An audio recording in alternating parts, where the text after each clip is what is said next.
अहोई अष्टमी, रमा एकादशी, धन त्रयोदशी और दीपावली। कार्तिक कृष्ण पक्ष के ये 4 त्यौहार बड़े महत्वपूर्ण हैं।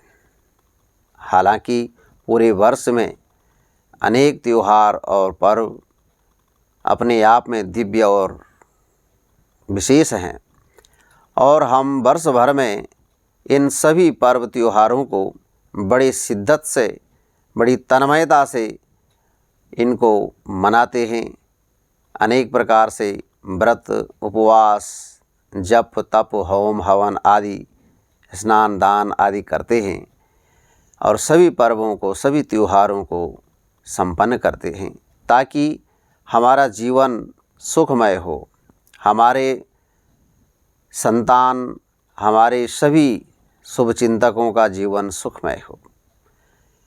कार्तिक कृष्ण पक्ष में जो ये त्यौहार हैं, इनमें विशेष रूप से हम सबको साल भर से प्रतीक्षा रहती है कि दीपावली कब है, क्योंकि यह कलयुग और विशेष करके जो वर्तमान समय है यह अर्थ प्रधान है और आजकल इस भौतिक युग में बिना अर्थ के जीवन बड़ा दुष्कर है और बिना अर्थ की तो बात अलग है, कम अर्थ के भी जीवन दुष्कर है। इसलिए आज आवश्यकताएं इतनी बढ़ चुकी हैं, महत्वाकांक्षाएं इतनी बढ़ चुकी हैं कि अधिक से अधिक धन की कामना सभी करते हैं और हम सनातनी हर पद्धति को किसी न किसी देवी देवता से जोड़ते हैं। हमारे धर्म शास्त्र पुराणों में यह सब विधियां बताई गई हैं और उन्हीं के अनुसार हम अपने सभी पर्व त्योहारों को संपन्न करते हैं। अहोई अष्टमी, करवा चौथ के बाद व्रत जो आता है यह अहोई अष्टमी का।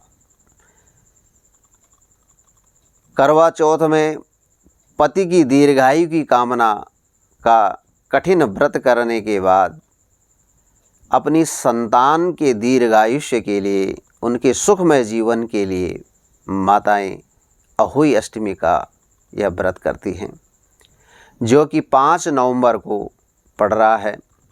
और इसमें चूँकि आप सभी व्रत की पद्धति जानते हैं कि किस प्रकार से व्रत होता है और किस प्रकार से इसकी पूजा विधि है। शाम को प्रदोष काल में तारों का दर्शन करके इस व्रत की पूजा और अर्घ्य आदि दे करके इसका विधिवत पारणा करते हैं, व्रत कथा करते हैं। लेकिन अहोई अष्टमी जो 5 नवंबर को पुष्य नक्षत्र पड़ने से ज्योतिषीय दृष्टि से इस पर्व का बड़ा विशेष महत्व बन जाता है। इसमें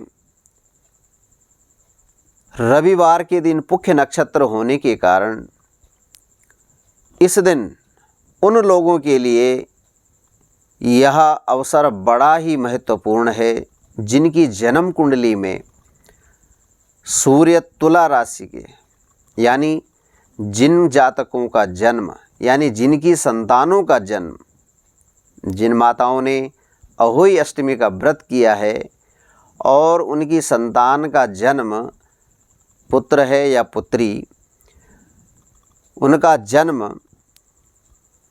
कार्तिक मास में हुआ हो तो यह दिन रविवार का और पुष्य नक्षत्र वाला दिन बड़ा महत्वपूर्ण कार्य है। उस दिन हो सके तो अपने व्रत आदि की पूजा तो शाम को करते हैं, आप सुबह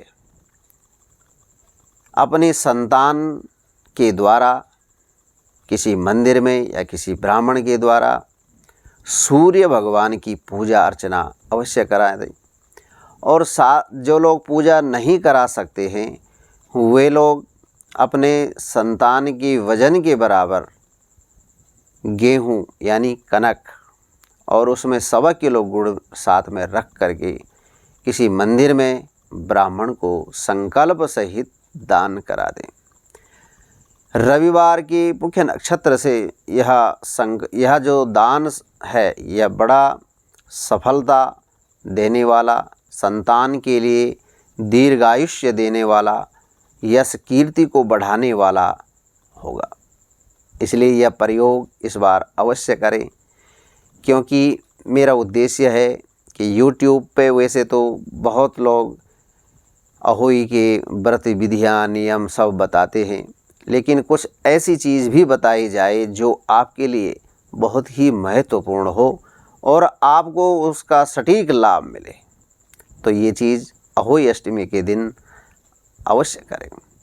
और जो बड़े लोग हैं मनी बच्चों के लिए बताया, लेकिन जो माता पिता हैं या बड़े लोग हैं, जो भी सभी के लिए भी यही नियम लागू है कि अगर कार्तिक मास में किसी का भी जन्म है तो वो लोग सूर्य पूजा अवश्य करें और अपना कनक गुड़ आदि का जो है दान अवश्य करें।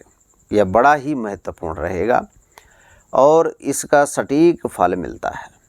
आप एक बार करेंगे तो अपने आप ही अनुभूत होता है, क्योंकि प्रैक्टिकली हमने कई लोगों की कुंडलियों में देखा है कि जिनकी जन्म कुंडली में सूर्य नीच राशि में यानी तुला राशि में होते हैं, तो ऐसे लोगों की शारीरिक जो क्षमता है वह कम होती है। ऐसे लोगों में आलस्य बहुत होता है और कमर, सिर, आँख, इन पॉइंटों में कुछ न कुछ नेगेटिविटी अवश्य होती है, यानी इन जगहों पे दर्द, पीड़ा आदि अवश्य होती है। और सबसे बड़ी बात है कि यश, जिसको क्रेडिट कहते हैं, बेनिफिट कहते हैं, वो सही ढंग से प्राप्त ऐसे लोगों को नहीं होता है। तो इसलिए रविवार का मुख्य नक्षत्र वाला जो दिन है 5 नवंबर अहोई अष्टमी का दिन, यह सूर्य के इन उपायों के लिए बड़ा ही लाभकारी है। और एक और चीज़ विशेष है, वो भी आपको साथ ही बता दूं कि इस दिन यानी इससे पहले दिन कहीं सफ़ेद जो आक होता है, श्वेतार्क जिसको कहते हैं, सफ़ेद मदार भी जिसको कहते हैं, उसके पौधे को निमंत्रण दे दें शाम के समय, और संडे के दिन यानी 5 नवंबर को उस पौधे को वहाँ से आदर सम्मान से उखाड़ करके अपने घर के द्वार के मुख्य द्वार मतलब बाहर लगा दें, यानी मेन गेट के बाहर लगा दें और अच्छे ढंग से। तो यह भी एक बड़ा दिव्य प्रयोग है। प्राचीन काल में राजा महाराजा लोग अपने किले के बाहर इस पौधे को रोपते थे, लगाते थे, क्योंकि यह पौधा अपने आप में बड़ा ही दिव्य चमत्कारिक माना गया है। यह सभी प्रकार की नज़र, किसी भी प्रकार की अशुभताओं, बाधाओं का शमन करता है। कहते हैं कि जिस द्वार पर यह पौधा होता है उस घर में कभी चोर को या कोई नकारात्मकता प्रवेश नहीं कर पाती है, क्योंकि यह सूर्य का पौधा है। इसमें सफ़ेद फूल आते हैं जो भगवान शिव को अति प्रिय है। कहते हैं 1000 सोने के फूल भगवान शिव को चढ़ाना और एक सफ़ेद आक का फूल चढ़ाना एक ही बराबर माना गया है।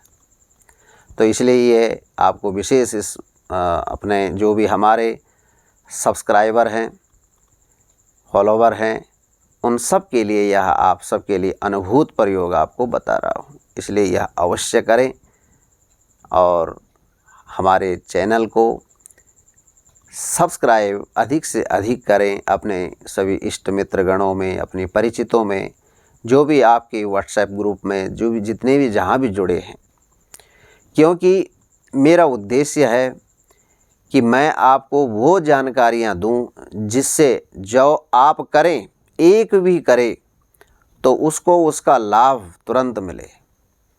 केवल सुनी सुनाई बातें न करें, हम वो बात करें जो हमने प्रयोग किए हुए हैं और जिसका हमें रिजल्ट पता है, तो ये अवश्य करेंगे।